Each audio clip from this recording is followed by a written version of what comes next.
Dax Tutorials, a step towards the success with trust.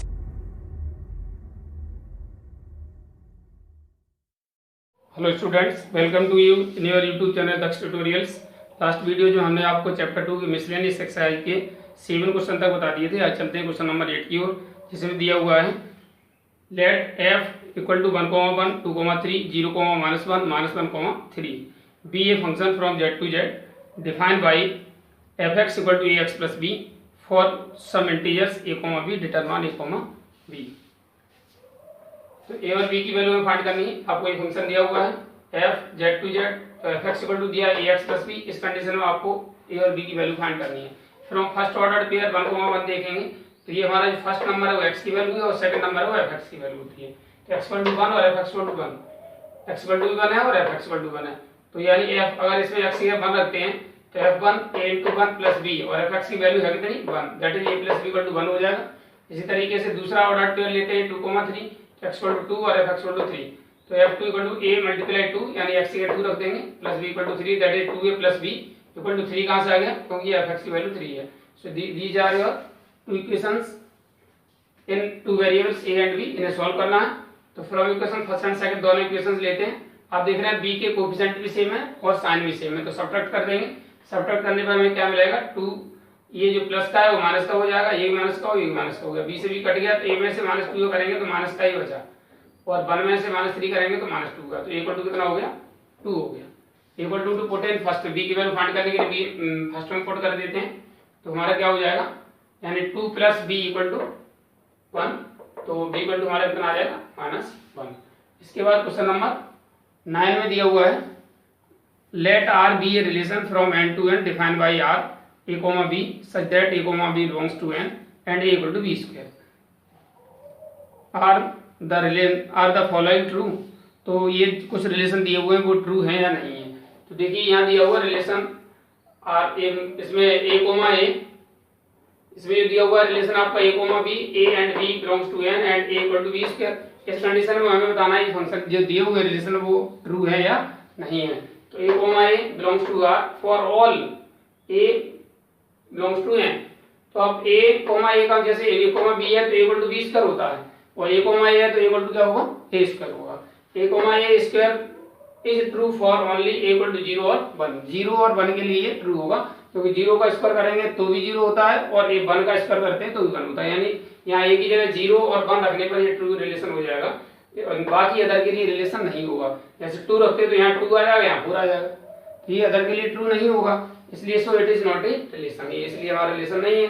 दूसरा a, b belongs to R, तो b, a भी belongs to R हो जाएगा, जो कि ऐसा नहीं होगा क्योंकि a equal to b square, जब a, b belongs to R है तो a equal to b square हो जाएगा and b, a equal to a square हो जाएगा।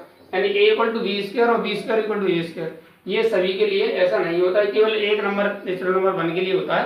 1 इक्वल टू a की जगह 1 रखोगे तो b का स्क्वायर करोगे तो भी 1 ही आएगा, और यहाँ पर b इक्वल टू 1 रखोगे तो यहाँ पर a का 1 का स्क्वायर करने पर भी 1 आएगा। यानी a square equal to b square, b equal to a square, a equal to b square और b equal to a square तभी हो सकता है फॉर ओनली 1 नंबर, एंड सभी के लिए नहीं है, so it is not a relation. इसके बाद थर्ड पार्ट में दिया हुआ a, b belongs to R, b, c belongs to R and a, c also belongs to R, implies that a, c belongs to R। तो अब जब a, belongs to R है तो a equal to b square होगा, b, c belongs to R है तो b square equal to c square होगा। अब b की जगह अगर हम c स्क्वायर रख दें तो हमें क्या मिलेगा? a equal to c square का whole square, that is a equal to c की पावर 4 हो गया। दैट इज जैसे हमारा a equal to b square आ रहा था, b equal to c square आ रहा था, तो c इक्वल टू इस रिलेशन के according c equal to a square आना चाहिए, लेकिन यानी a equal to c square आना चाहिए इसके अकॉर्डिंग, लेकिन यहाँ पर a इक्वल टू क्या आ रहा है? c की पावर 4 आ रहा है, so a is not equal to c square, so it is not a relation.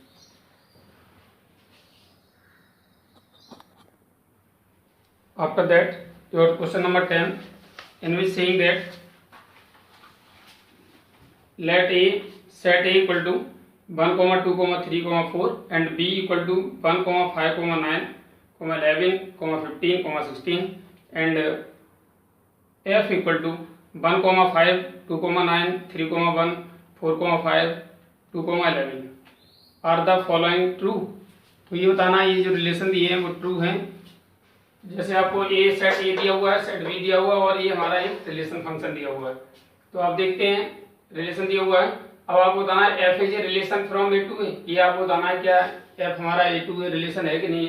तो आप देखें F is a subset of A cross B, क्योंकि एफ जो है इसका ए क्रॉस बी का सबसेट होगा। अगर हम इसको ए क्रॉस बी फाइंड करें, जैसे देखिए 1 इसका सेट है, ठीक है, तो 5 इसका भी सेट एलिमेंट है, 2 इसका एलिमेंट है तो 9 इसका एलिमेंट है, 3 इसका एलिमेंट है तो 1 इसका एलिमेंट है, 4 इसका एलिमेंट है तो 5 इसका एलिमेंट है, अगर 2 इसका एलिमेंट है तो 11 इसका एलिमेंट है। इस तरह देख रहे हैं ये सभी, इसका मतलब इसके जो ऑर्डर ए क्रॉस बी अगर फाइंड करेंगे तो उसमें ये ऑर्डर पे पाई जाएंगी। इसका मतलब ये है F is the subset of A cross B, so F is a relation, इसलिए एफ हमारा क्या है रिलेशन है। दूसरा पूछा है F is a function from A to B, क्या है फंक्शन है। तो हम जानते हैं कि सभी रिलेशन फंक्शन नहीं होते बट सभी फंक्शन रिलेशन होते हैं। तो आप देखिए द एलिमेंट 2 बिलोंग्स टू ए, जो सेट ए का जो एलिमेंट 2 है हैज 2 इमेज 9 एंड कितनी, एक आपकी जो 9 है और दूसरी आपकी 11 है, 9 and 11, so F is not a function. आप देख रहे हैं यहाँ पर 2 एलिमेंट के लिए इमेज 9 आती है, यहाँ 2 के लिए 11 आती है, इसलिए एक ही सेम एलिमेंट के लिए 2 इमेज आती है। इसका मतलब f is not a function from a to b. After that, in 11th question saying that let f be the subset of z cross z, यानी z और z cross z का एक सबसेट है f, कोई define by f, ये जो function f दिया हुआ है इस तरीके से a b a plus b such that a and b belongs to z। तो आपको बताना है is F a function from Z to Z, justify your answer. अब आपको बताना है कि क्या एफ एक फंक्शन है। तो पहले लेट मान लीजिए जब ये जेड इंटीजर्स हैं तो ए इक्वल टू मान लो इक्वल टू 0 और बी इक्वल टू 1 है। तो अब आप देखेंगे अगर आप ए बी निकालेंगे तो 0 इंटू 1 0 आएगा, तो ए प्लस बी फाइंड करेंगे 0 प्लस 1 इक्वल टू 1 आएगा।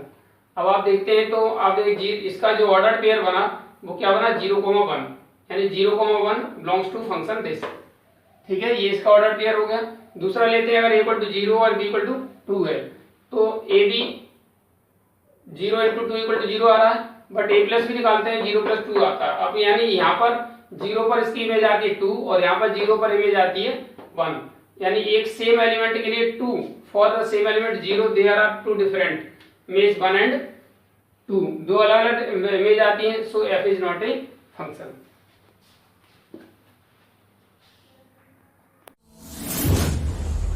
DAX Tutorials presents online live classes. Mobile number 8279452537.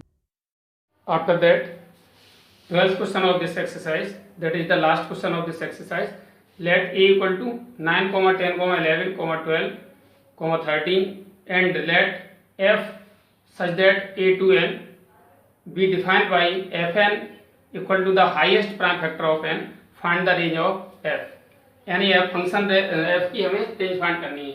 इसमें ये कोई फंक्शन दिया हुआ है आपको रिलेशन सेट दिया हुआ है ए इक्वल टू 9, 10, 11, 12, 13 और फंक्शन ए टू एन। अब यानी नेचुरल नंबर के सेट है। अब इसमें कहा गया एफ एन जो डिफाइन हुआ है फंक्शन वो F N equal to the highest prime factor of N, जो एन का हाईएस्ट प्राइम फैक्टर वो है। अगर मान लीजिए एन अगर एन इक्वल टू आप 9 लेते हैं तो एफ 9 इक्वल टू क्या होगा, an highest prime factor of 9 that is 3 होगा। ऐसे ही अगर n इक्वल टू 10 लेते हैं तो f10 highest prime factor of 10 का है, अगर प्राइम फैक्टराइज करते हैं तो 2 into 5 आता है, that is highest prime factor हमारा कितना होगा 5 होगा। ऐसे 11 तो अपने आप में प्राइम है तो इसका हाईएस्ट प्राइम फैक्टर 11 होगा। 12 के अगर प्राइम फैक्टर करते हैं तो 2 into 3 आते हैं, तो हाईएस्ट प्राइम फैक्टर हमारा 3 हो गया। और f13 अपने आप में प्राइम नंबर है तो इसका प्राइम फैक्टर हाईएस्ट 13 ही होगा। तो रेंज हमें जो निकालनी थी वो क्या है, इसका जो रेंज होगा क्या हो गया सेकंड एलिमेंट, यानी 3, 5, 11, फिर दोबारा 3 लिखा नहीं जाएगा क्योंकि सेट में एक एलिमेंट एक ही बार लिखा जाता है।